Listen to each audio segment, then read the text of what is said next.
guys, guess what? I got a new job. As Defender of Hyrule! Haha! But I told him I could only do it part-time because I want to do the YouTube stuff every now and then, right? So, you know, I was supposed to start today, actually, but, you know, I have to do this video. I told him I had to call off on my first day, and you always hate to do that, but, hey, priorities, right? So, you know, I think they'll be okay. It'll be fine.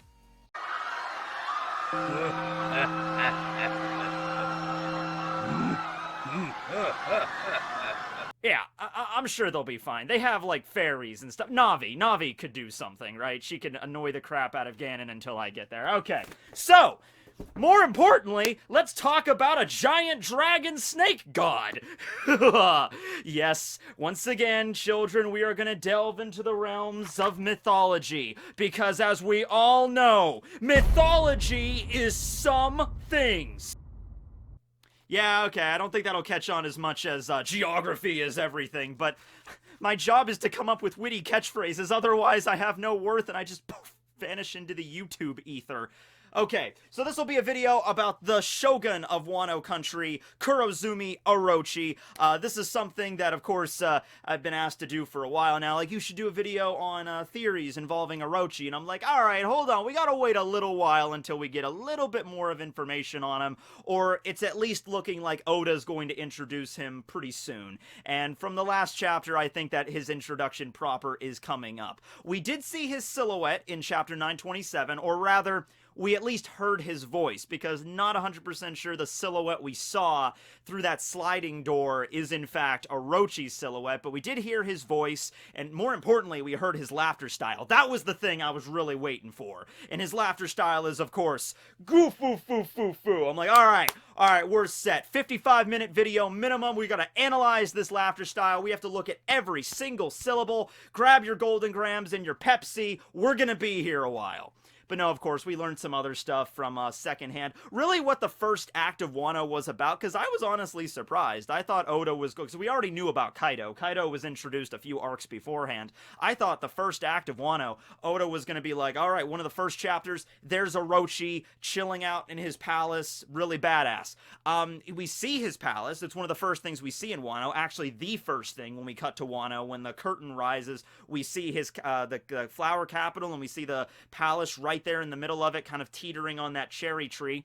So that's where Orochi is, and a bunch of characters are talking about him, but it's more just awash in mystery and rumor. Not a lot of people have actually seen Orochi. He doesn't come down from the palace very often. You have to go to the palace to see him. And in Robin's case, she is an amazing geisha doing her act, and she has actually been invited to Orochi's palace, so that's definitely going there. But in terms of actually seeing the dude all throughout Act 1, we didn't get to see him. Act 2 just started, and we just recently saw, like, his inner sanctum, maybe his sleeping quarters, or sitting room, or foyer, or whatever you want to call it. We saw a sliding, like, Japanese-style door with, like, the paper sheets, and through that we could see the silhouette of a bunch of dragon heads. I believe we only saw, like, 5 dragon heads in silhouette, but considering his name is Orochi, as in the Yamata no Orochi, the 8-headed serpent, we can assume that that's what the motive is going to be with those heads.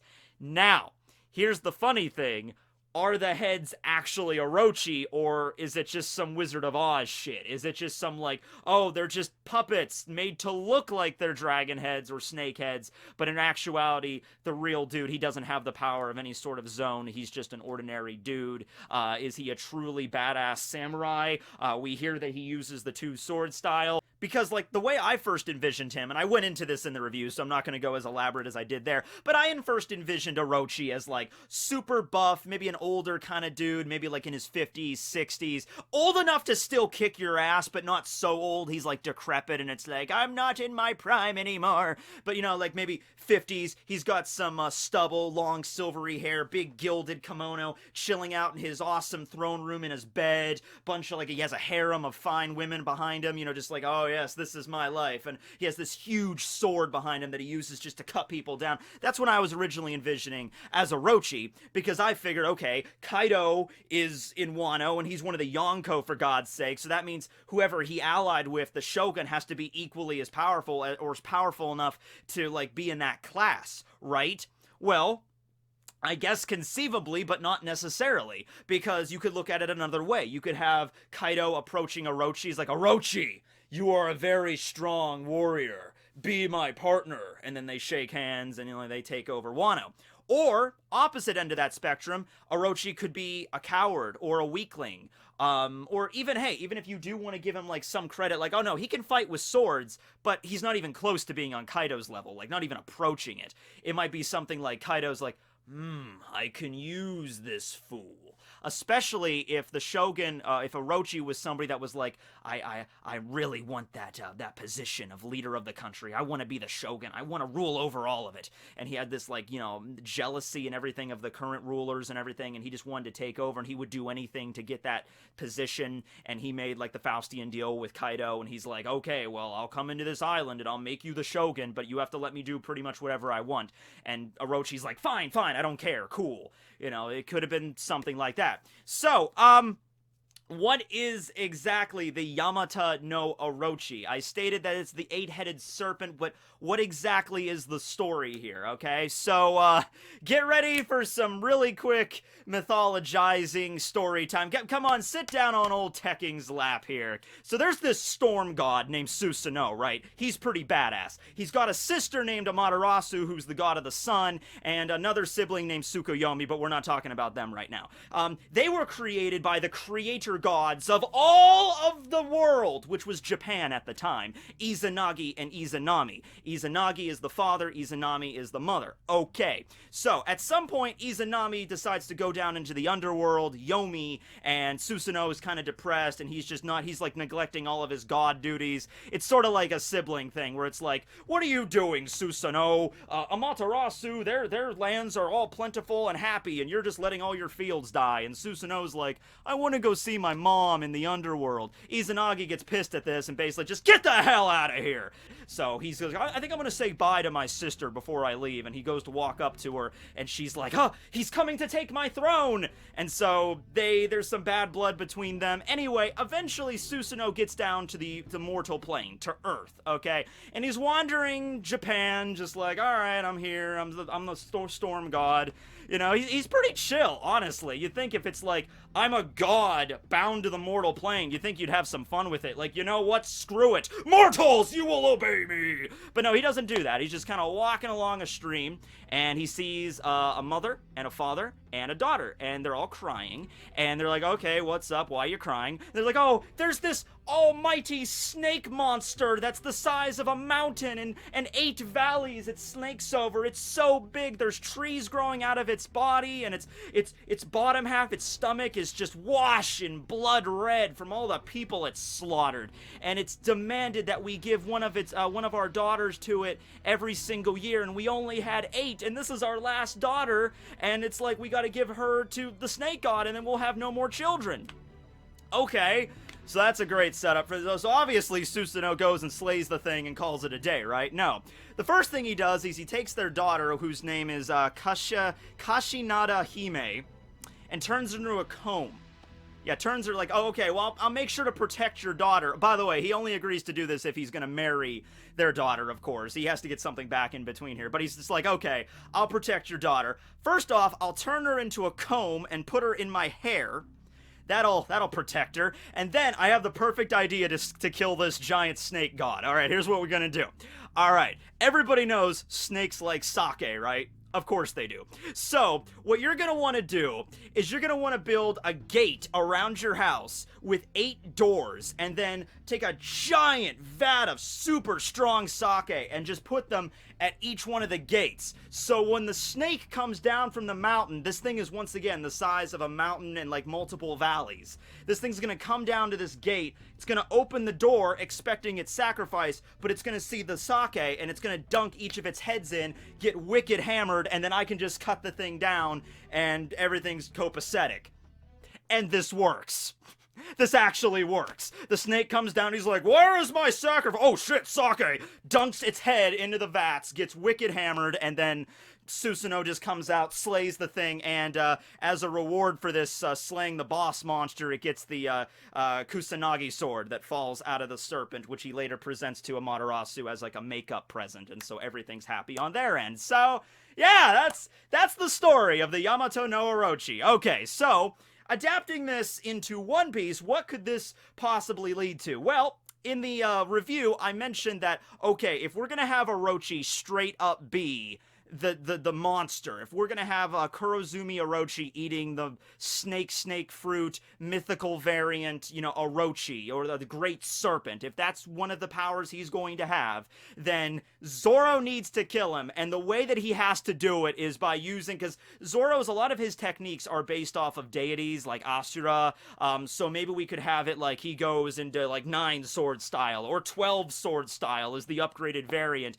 and Zoro has this epic brawl with Orochi and this 8-headed serpent, and he's lopping off heads and crap, and then he's like, his final finishing move is like, you know, 12 sword style Susanoo, and then you could see this image, you could see Zoro flying through the air, and Oda draws this giant image of the storm god Susanoo right behind Zoro as he brings the slash down, and the dragon Orochi just gets shredded into fish bait, and then a new sword pops out of Orochi, and Zoro picks it up, and he takes it on his way. So, that's one possibility. I would be okay with that. But, here's the question. Would you be okay with Orochi also having a dragon ability? Because it's not technically a dragon, it's a serpent, it's not a dragon in the traditional sense, it's not the same thing like Kaido, who's a Chinese dragon, but it's like, Kaido is a dragon, also Orochi is basically a dragon. He's a snake, but it's the same shit, you know? So, I don't know. I mean, you could look at it like, hey, Matt, come on. You can never have too many dragons, okay? You could have Kaido be a dragon, Orochi be a dragon, King, Queen. You can even retcon Jack into being a dragon. I think most people would be cool with that. You can never have too many dragons. But I'm like, okay, if we're gonna keep this kind of like leveled out, another way you could look at this is Kaido is a dragon, and he inspires fear to the entire population of Wano. Hell, he's basically a god to those people, because they're so isolated, they don't even know what devil fruits are, so from their perspective, a vengeful dragon god descended from the heavens one day, Kaido has the power to warp the sky. I mean, how do you compete with that? What I'm thinking is, Orochi might want to, if he's really not like the super strong dude I'm envisioning, he might want to try to capture some of that fear. So he's like, okay, people are afraid of Kaido because he's a straight up dragon. I need a powerful mythological creature as my visage in order to inspire fear to the population. Because I don't want them, I'm sure Orochi, he's in cahoots with Kaido, but I'm sure Orochi doesn't want everybody to be afraid of Kaido and not him. Because people are going to start questioning, like, why have this middleman then? You know, if Kaido's the one that has all the power, if he's the strongest, you know, what do we have a Shogun for, you know? So maybe the Shogun, if he is a weakling, might be like, all right, guys, oh yeah, he's a dragon, I'm also the Yamato no Orochi. It'd be like, oh shit, he's the Orochi. Okay, well, great, now we have a dragon god and a serpent god to deal with. Great. So that might be something there, where Orochi might have like an inferiority complex to Kaido, probably in more than one way, because there's one aspect of Kaido's body that you're not going to be able to match no matter who you are, you know? It's of course his ripped, he has gains, you know, it's his ripped muscles. If that's the situation, like, I could see that, where he's just has the puppets of the serpents, and he's, like, working them, or he has somebody else to work them, and he just kind of speaks behind them in a loudspeaker, like, I am the mighty Shogun Orochi, you will obey my every command! And then the royal puppeteers are doing this, and it's like, oh, yes, sir, yes. And so, hey, that's something you gotta keep appearances up, right? So something else I wanted to bring up at this point, there's another mythological creature that I've been getting a lot of messages about and people think would be a great fit for Orochi to have a mythical variant of. And it's not Japanese mythology, it's Greek, but whatever, I think it fits really well. And it's the Hydra.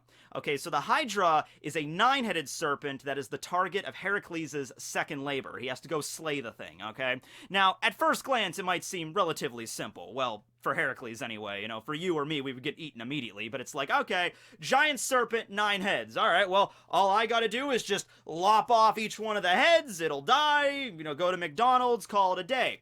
Slight problem with the Hydra. Every time you lop off one of its heads, 2 more grow back in its place. So after fighting it for a little while, Heracles is like, okay, yeah, this is This is gonna be tricky. So he enlists the help of his nephew, Alaus, I think that's it. And he has to, like, okay, we need to figure out a way to take out this thing. And what they end up doing is, like, they end up cartelizing the heads. So as soon as they cut off one of the heads, they have to burn it so another one can't grow back. Like all of Heracles' labors, whenever he's looking like he's going to pass it, Hera is the cheating bitch, and she shows up out of nowhere and is like, no, I'm gonna do something to, screw you over at the last second, Heracles. I don't like you very much. Because one of my fans once said, this is a paraphrase here. It was like, yeah, Hera's a major yandere for her husband Zeus, and I'm like, yeah, that's pretty much accurate. Yeah, so and she doesn't like Heracles very much, or any of Zeus's ill-gotten children that are not hers. So she sends a giant crab or something to go and distract Heracles. When he's fighting the Hydra, and he's like, oh, it's a crab. Okay. And then he just continues, and they win. They eventually win, and they slay the Hydra. So, yeah. Now, a Hydra, even though it's not Japanese, I think it could fit really well in a mythical devil fruit ability. You could see that. He has the mythical Hydra. He turns into the thing, and then no matter how many times you cut it down, and that would be really cool to see a fight with it. Zoro chopping off these heads, and we get to see really badass scenes with that, but then new heads just grow right out of it. I don't think that'll be the case, because the silhouette that we saw, like, if it is real, if that really is his body, then the silhouette seems like the scales and the horns, they do seem to be more indicative of Japanese serpents and dragons. So, yeah, that's the thing there. Not really too much the Hydra, but hey, who knows? Oda might, it's his manga at the end of the day. He might mix the mythologies together. He might be like, you know what? I'm gonna give him the Orochi mythical zone, but at the same time, I'll have the heads regenerate after they're slain. There you go, done. Or, third option, going back to the first story with the Orochi, Zoro and the Shogun could get into a drinking contest and just be like, glug, glug, glug, and then that's how that fight goes, and Zoro comes out of it staggering drunk. He's like, I win! And then he just passes out. But, yeah, we could have that. That'd be cool. Also, I wanted to bring up at this point, in the review, a little bit of an oversight, kind of. So, I was talking about the hierarchy of the feudal caste system in Japan. You know, how it goes, like, you got the peasants, and then the ronin, samurai, daimyo, shogun, emperor. The emperor is the apex. And I was confused, because I was like, okay, the shogun, we're hearing everything about the shogun, and the shogun is obviously the one that's the boss of all of Wano, or at least we're led to believe. But what about the emperor? We haven't heard anything about the emperor yet, and many people were quick to point out, it was like, what are you talking about, Tekking? Kaido is the emperor. He's literally one of the 4 emperors. So boom, Kaido's the emperor, the shogun is Orochi, and then the rest of the caste system goes down. I'm fine with that, and that would actually make a lot of sense if we're going from the perspective of, like, who's really in charge of Wano here. That's the thing I think Oda might be doing here with the path we're taking, especially with, maybe Orochi being kind of a coward. It's that I always assumed it's Kaido and Orochi, equal power, working together, but it might turn out to be a major imbalance. Hell, we might even see a falling out between Kaido and Orochi at some point during this arc, where, Kaido sees, like, maybe Orochi is too weak, or he's, like, too much of a coward and pleading for his life, and Kaido's like, you know what, I don't even need you anymore. Bam! And he's like, I could have taken over this island with an iron fist 2 decades ago, but I just let you do what you want because it would be smoother. Wano country is a country very much like Japan, very much rooted in tradition. So I think it's important to not have just an outsider come in and rule over the entire island. It's still important to keep up with the status quo. And like, okay, Orochi he was part of the island well before Kaido arrived, and his family was around, so let's keep him as the figurehead, and Kaido's the one calling the shots. Even if that's the case, Kaido could totally just rule over the entire island if he wanted to. I mean, he's a dragon, for God's sake. But what I'm saying here with the Emperor thing is that if you want to say Kaido is the Emperor right now, that's fine, but there would have been an Emperor line well before Kaido. Because Wano has been around for hundreds of years, at least 400 years ago from what we know about Ryuma, so it's been around for a while. There would have been a normal line of succession for the emperors. Maybe the emperors they didn't have any real power, or maybe they did, but there would have been a familial line of that up until Kaido arrived. That's when I'm assuming maybe they killed the previous emperor, Kaido took the position, and then Orochi took the position of Shogun. That's something there. But that's what I was a little bit more confused by. I'm like, okay, even if they took out the emperor that was there when Kaido arrived, where's that familial line right now, or did they disappear entirely? Did they wipe everybody out? That's what I'm a little confused by, okay? But yeah, maybe just for the purposes of this arc, Oda's just going to have, yeah, let's have just Kaido be the Emperor, Orochi the Shogun, easy peasy, lemon squeezy, done. Here's another idea, going back to Orochi. He might not be a coward, but he also might not be Yonko level. He might just be one of those quirky characters that Oda designs that, you know, he's sort of afraid of everything around him, but he really is super strong. Okay, that kind of character does seem like sort of like a too much of a contrast. Like you can't have them in the same character exactly. I know they've been done in other, you know, cases before where you have a character that's like really afraid of everything around him, but actually can fight pretty damn good. That might be the kind of character we would see with Orochi, where Orochi is maybe very superstitious. He's worried about the prophecy that Lady Toki said 20 years ago. Like in 20 years' time, the Kozuki clan will reappear and take back the country. And yeah, maybe he has the two-sword style. Orochi might be a really powerful swordsman, but he's still superstitious enough to be afraid of, like, the ghosts of the past, right? And maybe 20 years sitting on his throne, maybe has dulled his abilities with the sword a little bit. He's not as strong as he once was. But maybe thinking about him as, like, a straight-up, like, sniveling old man or just a baby. Not a literal baby, but just like I don't want to go outside. I don't want to fight anybody. I just want to stay in my throne room and be very safe. You know, maybe thinking of him like that is a little bit, you know, too far gone. But just maybe like, you know, I can fight if I have to. I just haven't had to for a very long time, and I'm less afraid about losing in one-on-one combat. I'm more afraid of losing everything I've gained in the last 20 years. I'm worried about losing this awesome palace. I'm worried about losing all of my retainers, all my money, all my power. I'm worried about, you know, maybe Kaido taking over completely. That's what he's concerned by. So in that case, maybe he did keep up with his swordsmanship.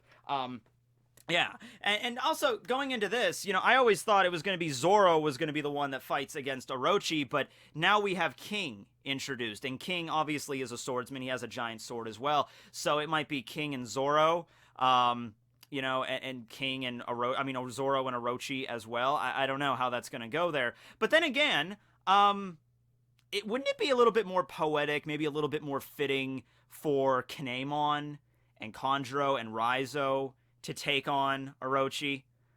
I mean, rather than Zoro. I mean, if we're gonna have it done this way, I might be happier with, like, the Straw Hats dealing more with Kaido's end of things. You know, they take on the Calamities, they take on the Headliners, and eventually, maybe, when you get all the Straw Hats together, plus Law and the Heart Pirates, plus Kid and Killer and everyone. Where's Killer at right now? Where the hell did he go? You know? If you get all those guys together, maybe taking on Kaido directly, but meanwhile, back on this side, maybe Kyoshiro, who's the samurai with the pompadour, that's the head of the Yakuza, and it comes to Orochi, and I'm sure Orochi has, like, a royal guard, you know, like the 3 or 4 best samurai in all of the land that guard him personally. When it comes to that, maybe leave that more to the side of Kinemon, Kanjuro, Raizo, Shinobu, you know, Ashura Doji, Karamatsu, Denjiro, the ones that we're going to be gathering there. And also the samurai that we were introduced in the last few chapters, you know, the one with the long hair and the scar and the really badass mustache combo. Leave it to those guys, because we're going to probably find out more about them later on and how cool they are. Leave the Wano stuff to them, leave the Beast Pirate stuff to the Straw Hats and the Supernovas. That might be a better way to split it, because at the end of the day, if the Straw Hats take care of everything, I mean, that's great at the end of the day, but it's like, okay, we didn't really do anything to save our own country. We were just kind of like Kinemon and everybody. Like, yeah, we were just support characters. You know, the Straw Hats were the ones that took out Orochi, took out Kyoshiro, took out the 3 Calamities, took out the Headliners, and took out Kaido. We were just kind of, we helped! We helped! So, yeah, I think it would be better for that end if they were to take it on. Like, Kinemon maybe just directly fighting against Orochi, because out of everybody that's been introduced so far, Kinemon has obviously had the most character development. We found out more about him because we found out, we were introduced to him at Punk Hazard way before Kanjuro at Dressrosa, Raizo at Zou. So if you're just going to have, like, Kinemon barging through the doors of the palace and Orochi's right there, picks up his sword or whatever, and Kinemon's like, you know, I'm tired of this. You've freaking, like, he starts crying because he's just so passionate. And he's just like, you know what, I've had enough. I'm taking you down right now, Orochi. It's gonna be by my sword that you're gonna fall in the name of my master, Kozuki Oden. And then Kinemon and freaking not Ojiro. What? Where did Ojiro come from this? Where did Ojiro from My Hero Academia pop into my head? Okay, fine. Kinemon versus Ojiro versus Tailman. Let's do this. Foxfire, tail smash. Just gets cut in half. His tail gets cut in half, and then he gets lit on fire, and then he's down. Sorry, Ojiro. We give your spot of Class 1A over to Shinso. Yeah, okay. But, yeah, versus Orochi. How would that battle go? That would be neat as well. You know, at the end of the day, maybe you want to also say that, the Shogun doesn't even have a devil fruit. He's not a weakling. He's not, super strong, and he doesn't have a mythical zone. He's just a really decently strong samurai kind of dude. There you go. You know, he clearly is really infatuated with that courtesan we got introduced. You know, Komurasaki, I believe her name was. So he seems to be way more interested in her than probably anything else in Wano. Maybe he's just like tunnel visioned on her. Like, I have all this power and fame. I want Komurasaki to be my wife. I don't care about anything else, just her. So that can lead to distractions as well. Maybe he hasn't been keeping up on his swordsmanship for that reason. Maybe he's been practicing his other kind of swordsmanship. I don't know. But, yeah. So if we're going to have it break down that way, I mean, having the Orochi fruit might be a little bit too similar to Kaido. But I guess I'd be fine with it. The Hydra would be really neat. Who would you want to see fight Orochi at the end of it? Do you think he's super weak, super strong, somewhere in between? Do you think he's just like, you know, I'm just a fat, hedonistic ruler that just cares about this basically high-end prostitute, don't really care about anything else?